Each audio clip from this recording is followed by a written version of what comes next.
Update. Am I the a-hole for not comforting my brother after his wife cheated on him again? Original post. About 9 years ago, my brother's wife left him for another man. She was cheating on him all that time. My brother was devastated. They had married very young. I was always against it. I had my brother in my apartment for months. He had fallen into a severe depression, and I was the one who paid for his psychologist since he didn't have money. I'd even lost his job because he didn't even wanted to move from the couch or bath. I even gave him a bath. I wasn't bothered by that. I did everything for my brother.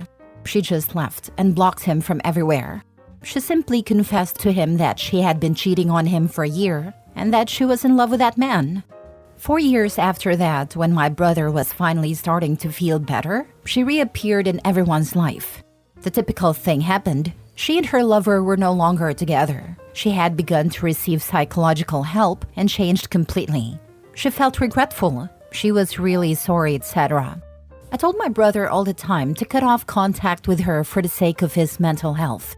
He didn't. I always had a bad feeling and I could smell the turd from afar. He started to justify her past actions all the time by saying that she changed. They were too young, she was having problems, etc. And he got angry when I told him that she is still a bitch. Shortly after that, they got back together and my brother cut off all contact with me because I didn't accept their relationship and he didn't want anyone to come between them. I told him to F off and we didn't talk anymore. Now, my brother has reappeared at my house after years without him wanting to talk to me, only to tell me that his wife cheated on him again, but this time they have children.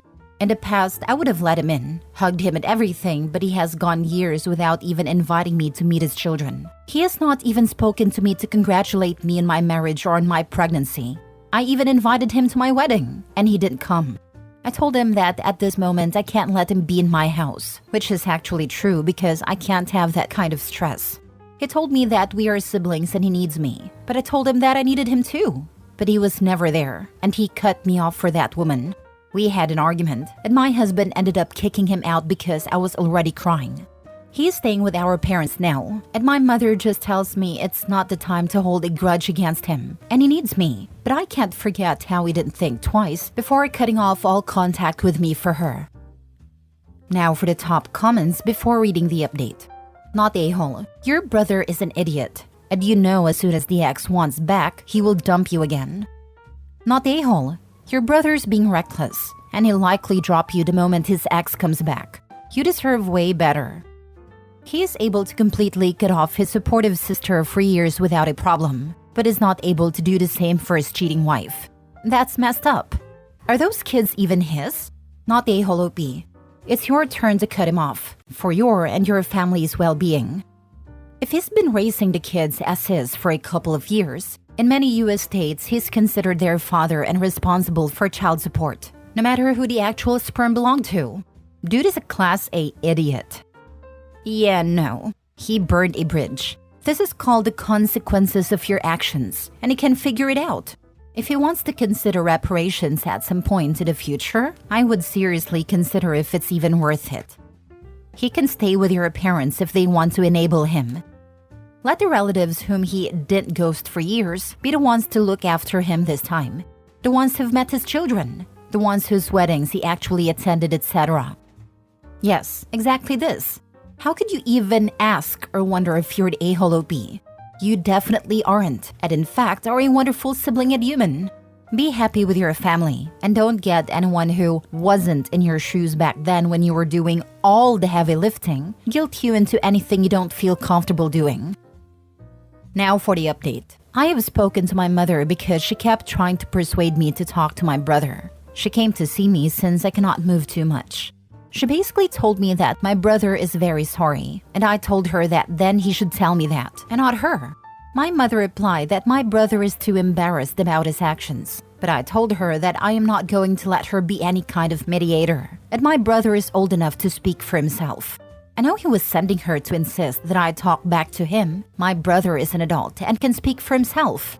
That said, 2 days ago my brother came to my house to talk about everything. He told me something that I always knew, which is that he never got over his ex-wife and he was always totally blind for her. He believed that all of us who were against him coming back to her were toxic, and he should cut us out of her life because we were an obstacle that didn't believe people can change. So that's what he did to me, blocked me from his life. He said that he feels ashamed of himself for having been so blind since she cheated on him again. I never told him I told you so, nor am I going to, because he already knows that. There were many people worried about whether their children were his, but I can assure everyone that they are. They look identical to him, and luckily she was maybe faithful at the time. Anyway, after talking, he apologized to me and told me that he needs me. But I told him the same thing as that day. I needed him too, and he was never there. I forgive him for everything, but that doesn't mean that I want to go back to everything being like before, because I don't want to put myself in that situation again. He didn't even tell me what he's going to do with his wife, and I don't want that situation to repeat. I never did anything expecting something in return, but it did hurt me a lot that he turned his back on me without thinking twice. It only came back when things got bad for him. I had invited him to my wedding, maybe foolishly believing that he would come, but he didn't even do that. I even kept a seat for him thinking he was maybe coming late, and I feel really dumb for doing that. I told him I'm sorry, but I want things to continue as before, since I got used to not having him in my life, and I don't trust that he won't use me as a nurse and therapist anymore. At first, he didn't understand it, and said that we are siblings and we should be united, but when I told him that he forgot that for years, he shut up.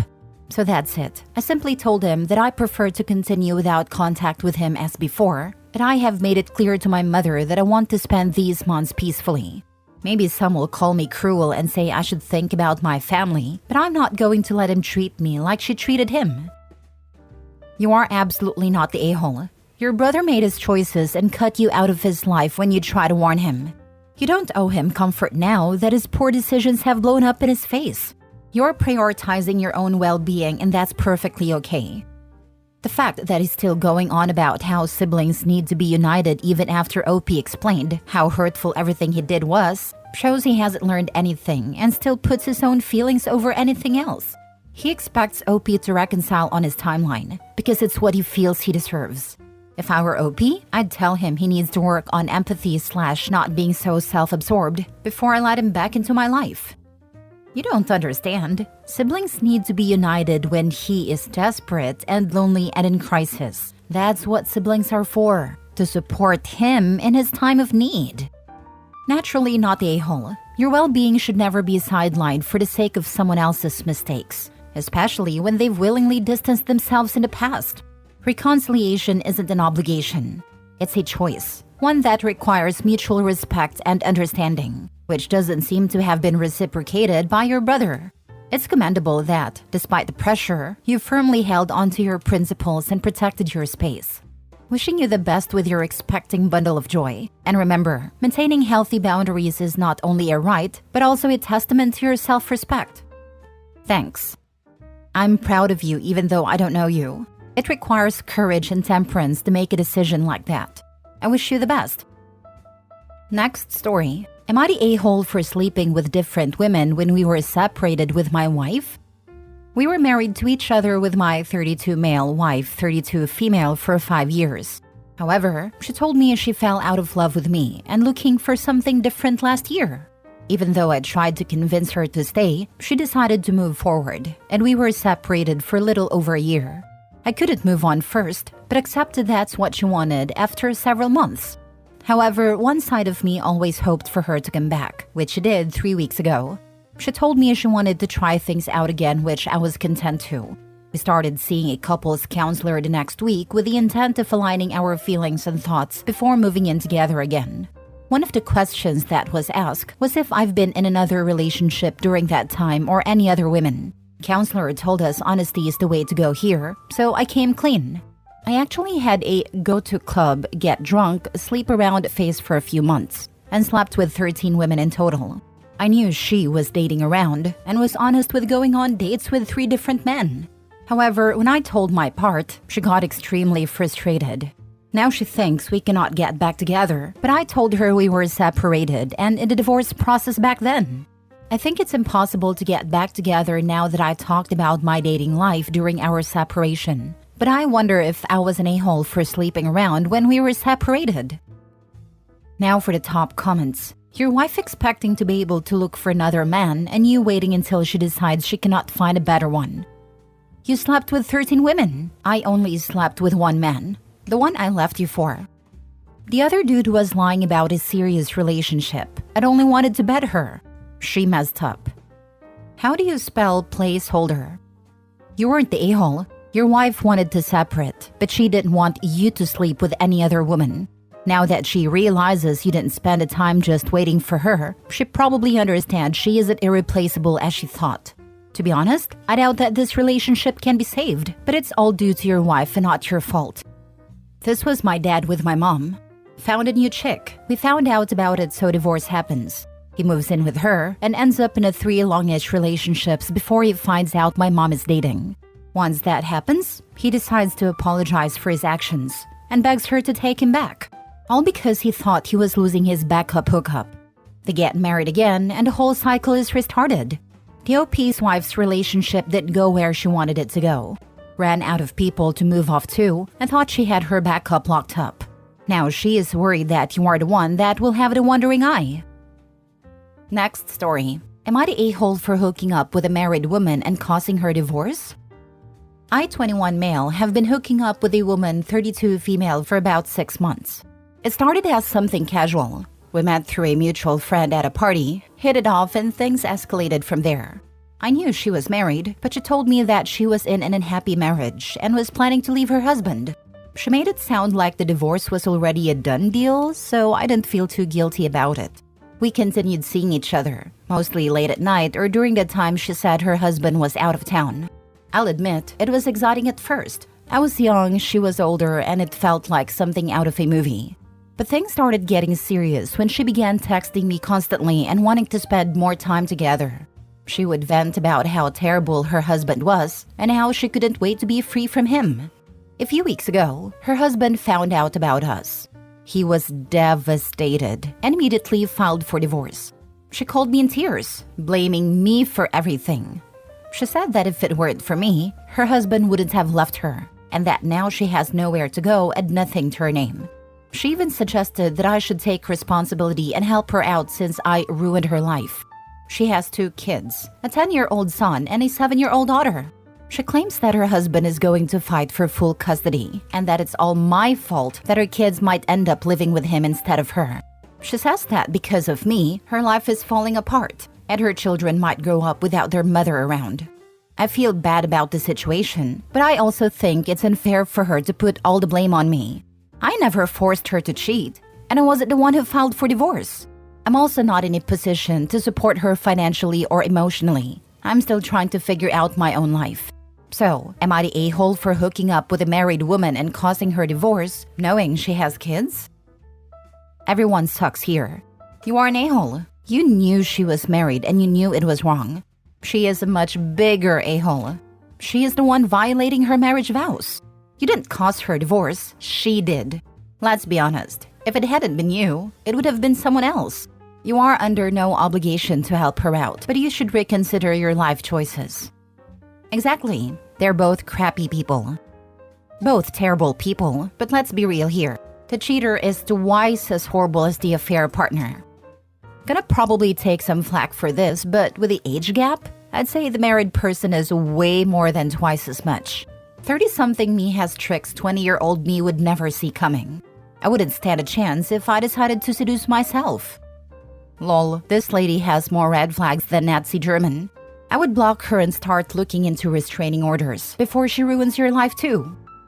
Her gaslighting attempt is even more horrendous than the entirety of the saga. She deserves nothing from OP. Nothing. To be honest, OP's a turd bag too. Dude knew about her marriage and children and still pursued it. Now he's on here whining because he's catching the blowback. He's young, but you gotta know better than to fool around with relationships. Hopefully he learns from this. He was wrong, but the buck stops with her. Don't burn your own home down and then blame the person who sold you the matches. Last story. Am I the a-hole for telling my now ex-girlfriend that her Manic episode was no excuse for her cheating? I, 25 male, dated my now ex-girlfriend, 25 female, for 2 years. For the most part, things were going great. Although there were issues with her sometimes, usually with fits of anger, it wasn't too bad. Well, all that came crashing down when my girlfriend had what was a manic episode. After drinking copious amounts of alcohol on a night out, she had a severe manic episode where she spent $10,000, cheated on me by sleeping with a random stranger and then sending incomprehensible audio messages to me. She was checked into a mental health facility after that episode and diagnosed with BPD. She had long suspected she maybe had this, but it had never manifested so intensely. The psychiatrist said she had undergone psychosis, severe mania, and had BPD. Since then, she was placed on meds and undergoes talking therapy. Shortly after, she confessed to me she had cheated and was extremely remorseful, saying she'd never do anything like that. I was shocked by her admission and had to hide my tears. I basically stormed out and went to a hotel by myself for a few days. I then plucked up the courage to confront her. She tried telling me she loves me and that she has a lot of regret for what she did, and that she feels immense shame and that it's because of her sickness. I told her that her mental health issues are not an excuse, that it has nothing to do with that, and that she cheated because that's just who she is. I then told her we are done. She began sobbing uncontrollably, saying she wants to end her life. That really hurt me, but I stood firm. I told her that her cheating is her own fault, and it's a reflection of who she is, and that she needs to stop hiding behind her mental issues. Her friends have been messaging me, calling me a-hole and heartless, but I feel they are the ones being heartless. Am I the a-hole? While it's essential to be compassionate towards those with mental health issues, personal boundaries and self-respect are also crucial for your own well-being. It's unfair to demand that someone overlooks infidelity under the guise of it being caused by a manic episode. Mental illness isn't an excuse for hurting others. Not the a-hole for breaking up in response to a breach of trust, but some sensitivity could be shown when considering her mental state. Regardless, you're not obligated to stay in a relationship that jeopardizes your peace of mind. Except this time, her illness literally caused her to lose control over her behavior. It's like you blamed someone with pneumonia for coughing. If she had committed a crime during this episode, it would most likely have attenuated circumstances, precisely because she didn't have her full mental capacities at the moment. Opie doesn't have to stay with her after this, obviously. Severe mental health issues aren't easy to handle in a relationship. But that should be the reason for the breakup, not what she did when she literally had no control over things. I live with BPD. Manic phases impact emotional control and inhibitions. They do not impact cognitive function. She knew what she was doing. Saying that people with BPD have no control over their actions hurts people with BPD because it perpetuates the myth that they are unable to control themselves.